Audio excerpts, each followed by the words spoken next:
everybody, do not change your station.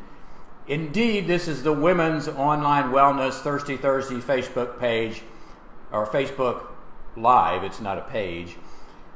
But we're coming to you tonight to start out with a public service announcement. I am the face of stress. Actually, I have a look at it. It's more like a cross between Darth Vader and Kim Kardashian. But anyway, I am the face of stress.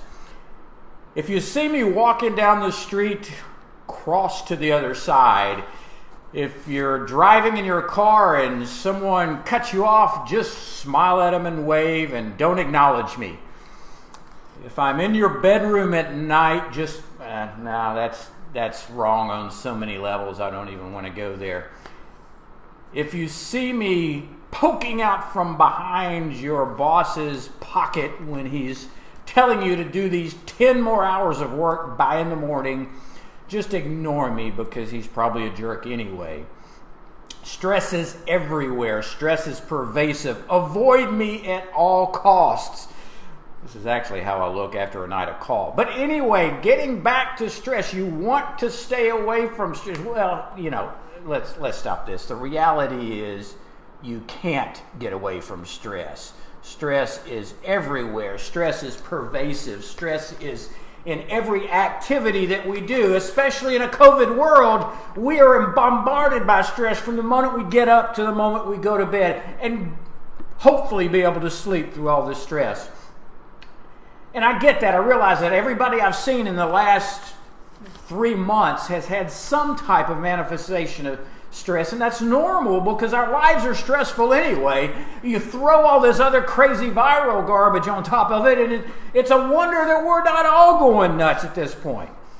So I wanted to take a few minutes tonight to talk about very practical ways, six ways to avoid stress, practical things that you can start doing tonight to try to reduce the stress in a stressful world. And this applies whether we're dealing with COVID. Stress is we've talked about this a number of times, but it's worth repeating. 65% of visits to primary care physicians are based in stress. They're stress-based. It's the disease of 2020.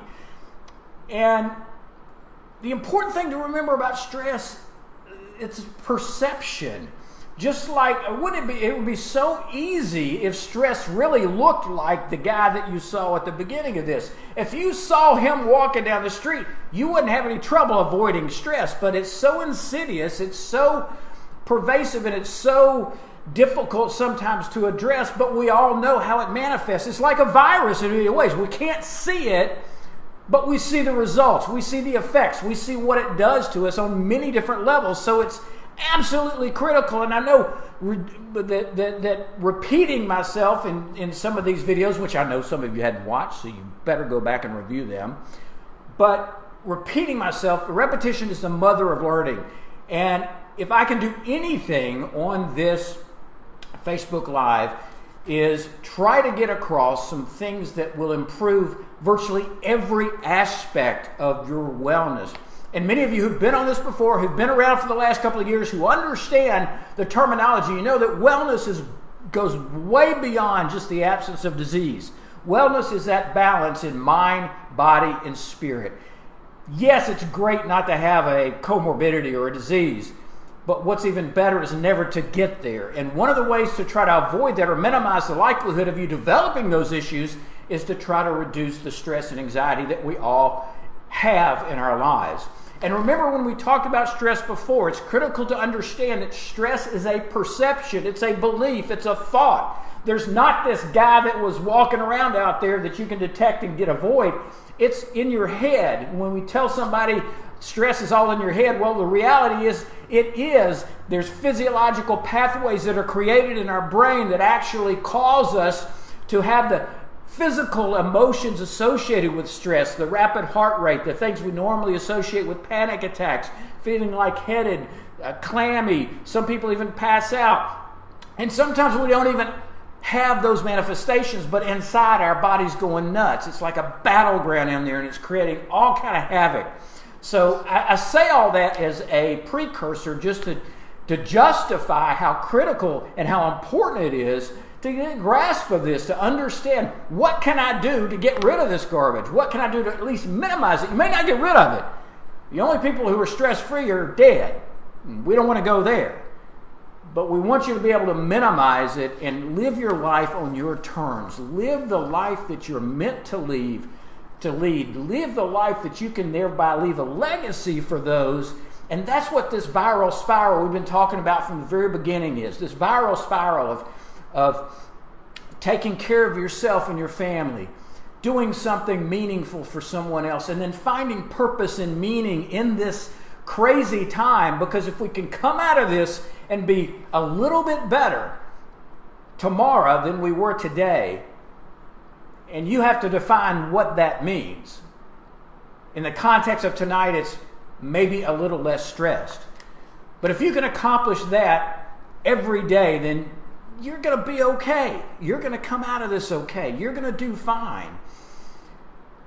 So I want to give you 6 things that you can do beginning today that I believe not only proven in the scientific literature, because we don't do anything that's not empirically proven and scientific and valid. Don't read off the back of a cereal box how to treat folks. And I also don't go on the internet, and I try to avoid a lot of the common places where you can get a lot of garbage. So everything we talk about is scientifically valid, empirically valid, tested, proven, and real. And if it sounds simplistic, well, some of the best things that you can do for yourself are the simplest things. So don't discount. I don't want to hear any negative comments unless you've tried something and it hadn't worked for you. If that's the case, then we can work on it. But if you haven't done any of these things, then it's incumbent upon you to do that to be able to then reap the benefits. So let's start number 1. Number 1 is, in a world where you feel out of control, you've got to take the initiative to plan things that you can control. Maybe now that we're getting out a little bit more, it may be a trip to the beach where you can be outside, and virtually anything you do outside is beneficial. We know that there are many things that work in your favor with regards to this COVID, but just forget COVID. Planning things that you can control, like a trip. Maybe it's a hike outside. Maybe it's getting together with family and friends. Meals at home. Maybe it's even going through the action of planning the meals for several days so that you're not stressed out about what you're going to have available. You can go to the grocery store and do meal prep. We suggest that a lot in our weight management groups. But the concept is planning something that you can control. In a world where there's so much you can't control, anything that you can do to take that back is going to have an effect of decreasing the stress. It's one less thing to worry about because you've taken care of that. And more importantly, maybe it's something pleasurable, something that you get pleasure from. Make it a point to actually plan that ahead. Oftentimes, many of you are like me, I almost have as much fun thinking about my vacation coming up than actually going on it. It's that anticipation. And that's a psychological process that goes on, and it releases dopamine and serotonin, and you get excited about that. So just the planning process alone can be beneficial. Planning the events that are not affected by this stuff really gives us anchors. It gives us anchors in our lives. And boy, we need more of those anchors right now. An anchor is something that keeps stability. And that's one thing we all feel like we lack right now, is that stability. I'll never forget about, coming up on 29 years ago when my wife and I went on our honeymoon. We went to Cozumel. And we got a catamaran.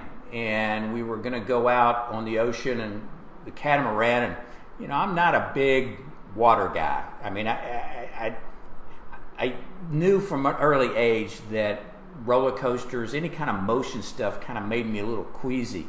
There for a while I thought I wanted to be an astronaut until my mom said, well, probably not a good choice when you can't even tolerate the baby roller coaster at the fair. So I knew I had that tendency, but I said, we'll go out. So, of course, the day that we go out on the catamaran, it's like a tsunami. I mean, it's up and down and up and down and up and down.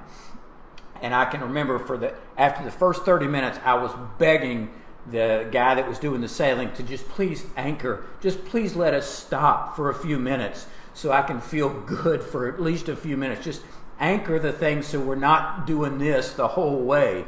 And of course he didn't, because that he was getting paid by the hour, and he wanted to go out and sail. So the bottom line is, I realized at that point the absolute value of anchors and how critical that can be in a time of disruption. And believe me, this is a time of disruption.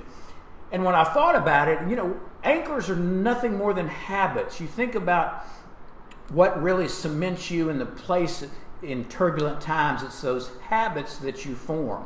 So this is a great time as you're planning things that you can control. Plan on trying to establish better habits, and get rid of the bad ones and take on the good ones. And really, it's kind of a formula. I've touched on this in the past, but I want to reiterate, it's really somewhat of a simple formula. Let's use an example.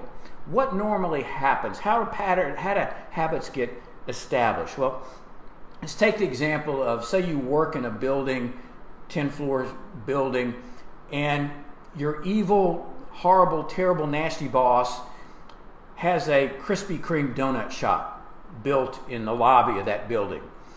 Obviously, he wants you dead. He wants you not to work there anymore, but he builds this Krispy Kreme. So what happens every morning on the way to work? You walk in, and there is instantly this cue. That's the first step that happens with habits, is there's a cue.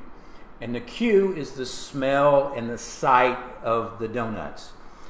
So that's what happens first, and this sets up number 2, which is the craving.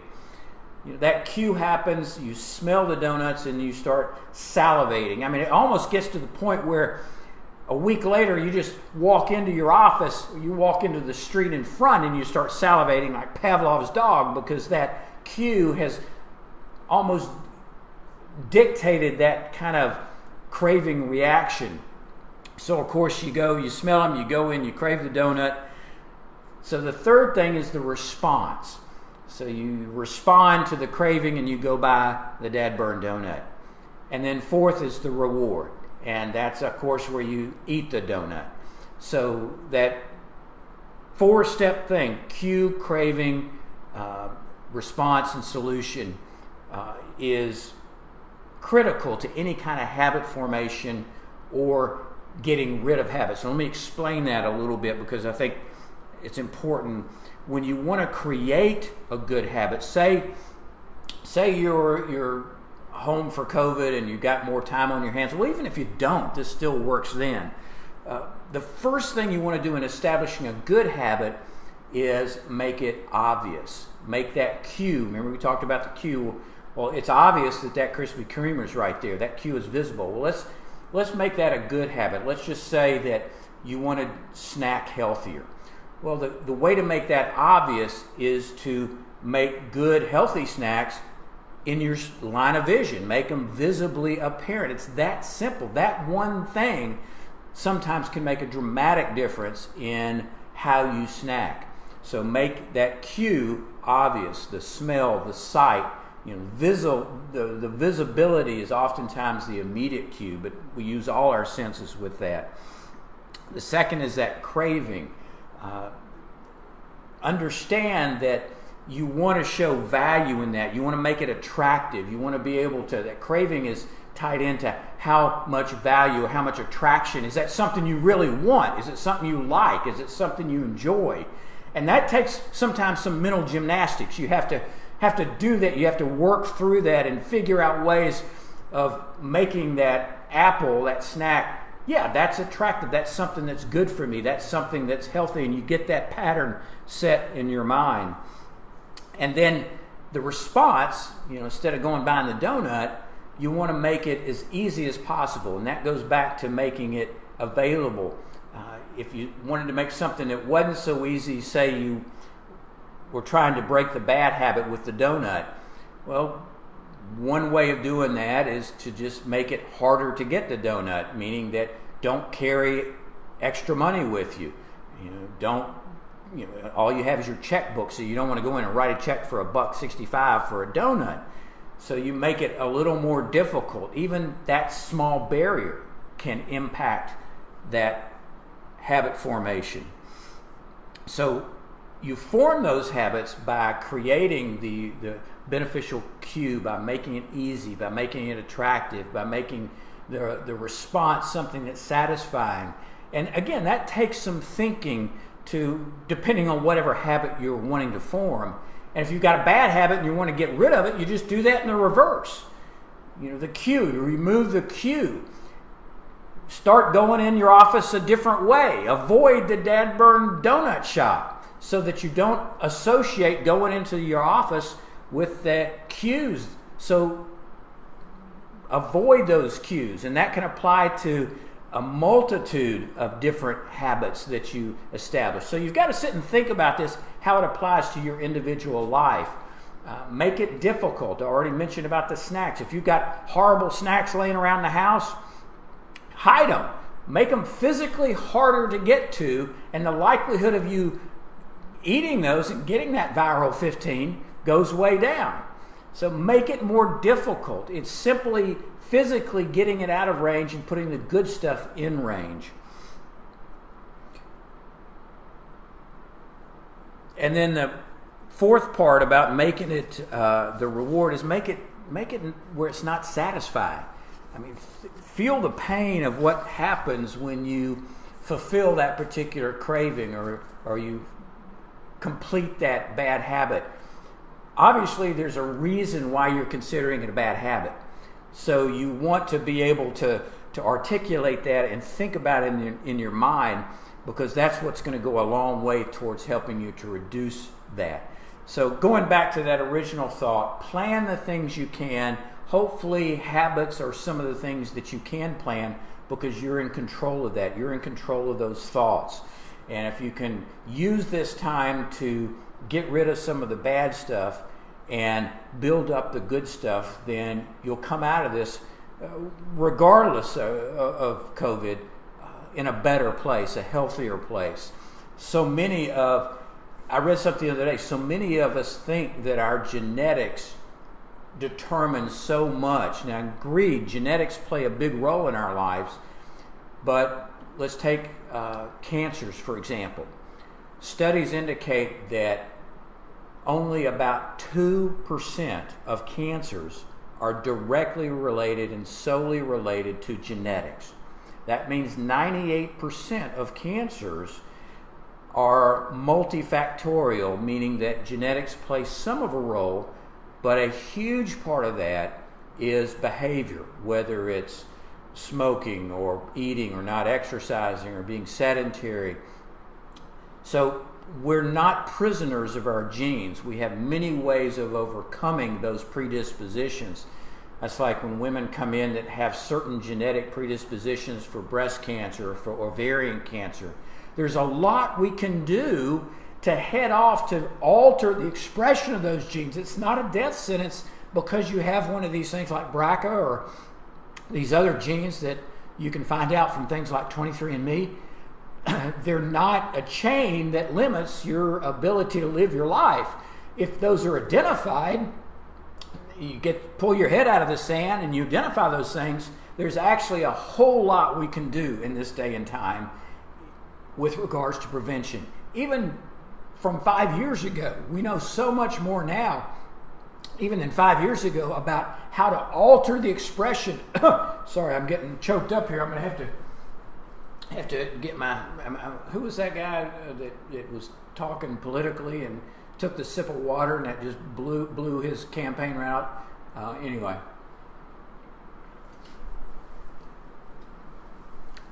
But we are not limited by our genes. Genetics loads the gun, but our behaviors pull the trigger. So, number 2, organize. Now, I know that sounds a little contradictory when we're talking about becoming less stressed, because a lot of people get really stressed when they're trying to sort through and organize stuff. But we found that in times of disruption, in times of confusion, in times where there seems to be a lack of control, organizing things actually provides a pathway. It actually influences how your neural pathways work. And going back to that serotonin and dopamine, go through the closet, organize the closet, go through old files, organize those files, getting rid of paperwork, getting rid of clutter. Decluttering has a very positive effect on reducing stress for many people. And that's something very simple that we forget oftentimes. You know, we all think of our lives as being one big paper mess on the desk. Well, a lot of times if we just take that one time, that one effort to begin to sort that out and to organize those, it again gives you that sense of control, that gives you that sense of, you know, maybe I can do something, even as simple as it is cleaning out a drawer. That simple act, once it's completed, actually physiologically gives you a rush of dopamine, which is the happy hormone, and makes you feel better. Even doing something small can increase that and make a difference. And we know that this works. We know that this is obviously hitting a important point for a lot of people out there, because this, for the last several years, one of the best-selling books in the country is The Life-Changing Magic of Tidying Up. I mean, I promise you, if you'd have come to me 5 years ago and said, I've got a great title for a book, The Life-Changing Magic of Tidying Up, I would have laughed you right out of the place. But this one book by this Marie Kondo, who actually probably now never organizes anything because she can afford to pay 20 people to do it. This has sold so many books. But it's hit a nerve, and it illustrates how doing that can make a difference for your stress level. So pick something out to organize. Number 3, and this is a little more esoteric, but it's very, very important, and that's making gratitude a habit. You know, you might be sitting there thinking, oh, he's getting a little woo-woo on me now, but actually we have a lot of science that has looked at the emotion that results from gratitude. And we actually have functional MRI scans of people expressing gratitude, and it lights up in the area called the amygdala, which is the control center for emotions and stress. So this isn't just, you know, chanting and crystals.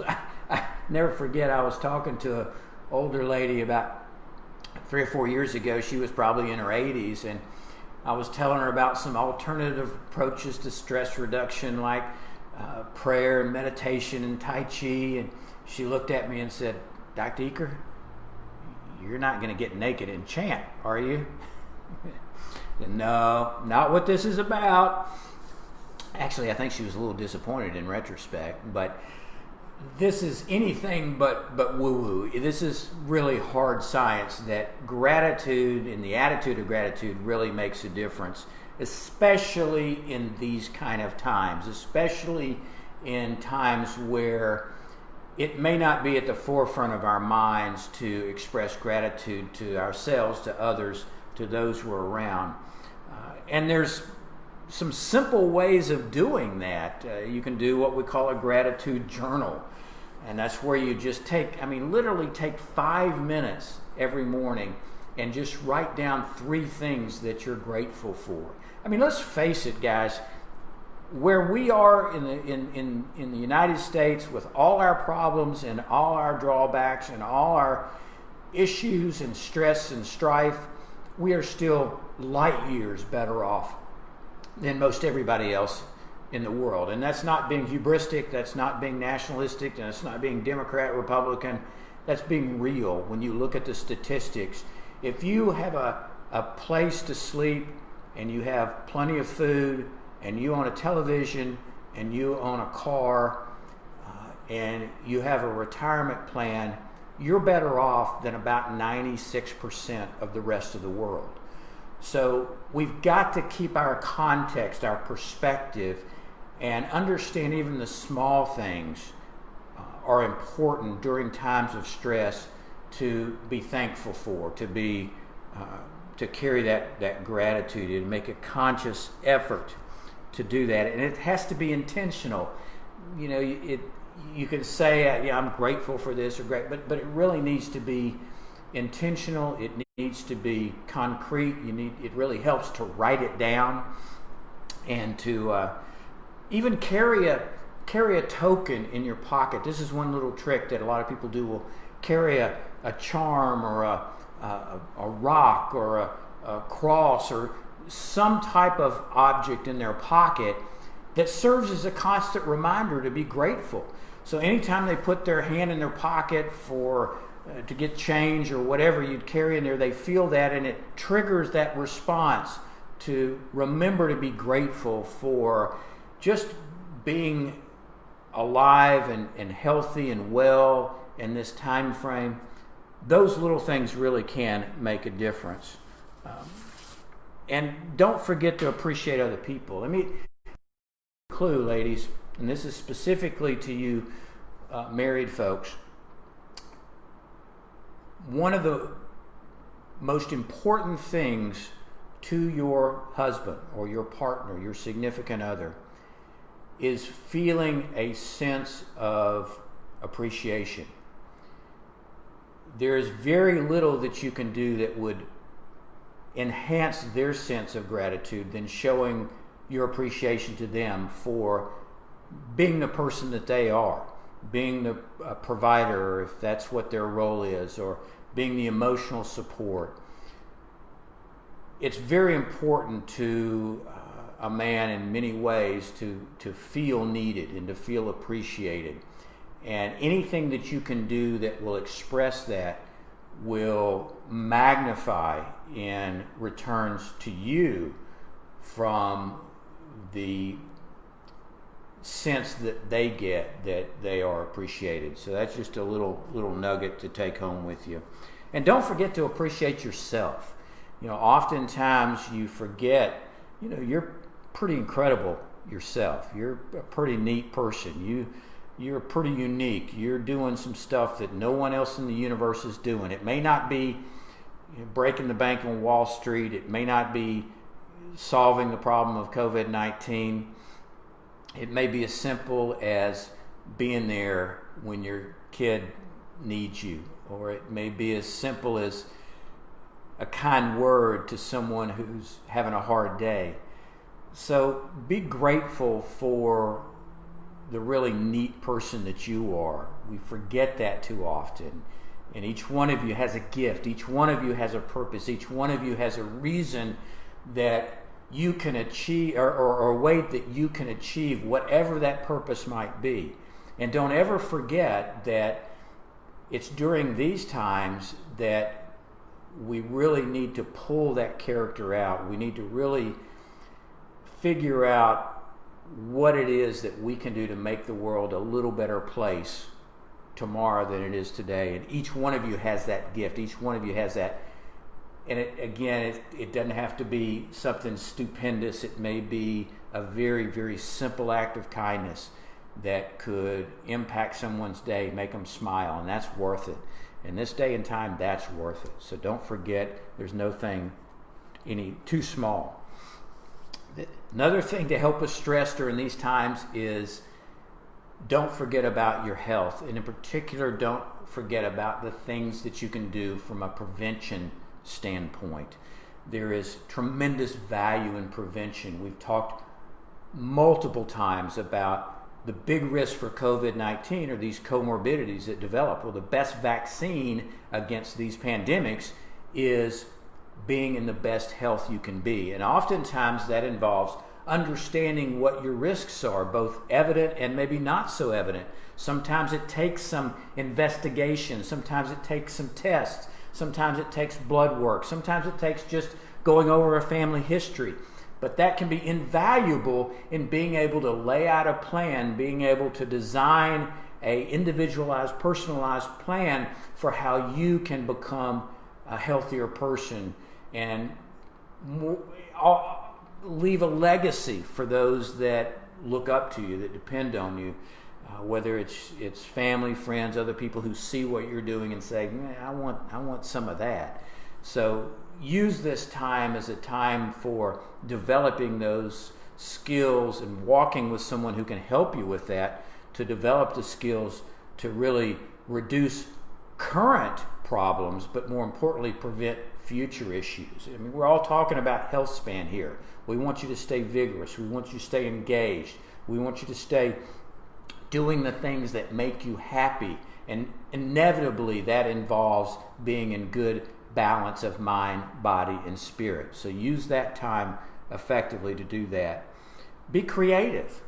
We know time and time again in multiple studies that people who are creative, and that can take many forms, have less stress. They're able to change their physiology when they're doing things that bring new ideas or new art or new writing or a new plant into the world. So whatever your passion is, wherever you get that sense of creativity, whether it's doing magic tricks or who knows, whatever is creative for you, follow that passion. This is a time to identify that or accept that or not poo-poo that, and to actually use that as a tool for creativity.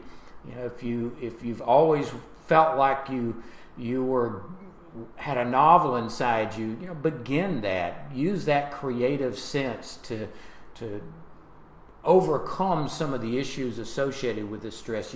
When you're in that creative zone, when you're doing that thing that you really love, the rest of the world kind of goes away for a while, and that's a healthy thing. That's a good thing. So don't forget about being creativity. We talked about habits, and creativity is just simply the result of good work habits, quite honestly. And then finally, manage and reestablish relationships. In a world where social isolation has become a buzzword, of course we don't do that here. We talk about physical distancing. But when social distancing and being isolated from family and friends has taken on a completely new influence in our lives, it's more important now than ever to be proactive in establishing and nurturing relationships. Your social net worth is not equal to your social network. I always get on my high horse about Facebook friends. I mean, come on, really? How many people on Facebook that are your Facebook friends are really your friends? Now, I'm not discounting this group. You guys are the exception. That's why we've kept it private. That's why we've kept it interactive. You guys do provide that community. You do provide that interaction. But don't forget about other ways of nurturing those relationships. It'll be incredibly valuable for those that you're talking with and communicating with and writing little notes to and sending messages to, calling, FaceTiming, doing everything you can to try to foster those relationships. But it also does a lot for you. It also promotes your health and your wellness. So those are 6 things that I just wanted to throw out tonight. We didn't go as long as we normally do because I know there's a lot of stuff going on right now, and I can't tell you how much I'm humbled by you watching this and participating in our Facebook page, asking questions. It means the world to me. This is a way that I've been able to stay in contact. So you guys are doing me a service. You guys are helping me. You're motivating me. You're keeping me out there doing the things I'm doing every day, and I greatly appreciate it. I read every single comment you put on the Facebook page, and they encourage me, and they've encouraged many other folks. So if you know of other people who could participate and be a part of this, invite them, let them be a part of this group. Please continue to ask questions, and just remember, I will say this, please remember that because of privacy concerns and HIPAA codes, I can't answer specific medical problems and medical questions for an individual on this setting. So I ask you not to ask or contact me on this format with specific medical problems yourself, because it's just not secure enough to have that kind of interaction. But generalized questions, things that may apply to you, but it can apply to a lot of different folks, I'm more than happy to entertain and would love to find out things that you're interested in that we can address on the future Facebook Live. So please let me know, and until next time, as always, stay healthy.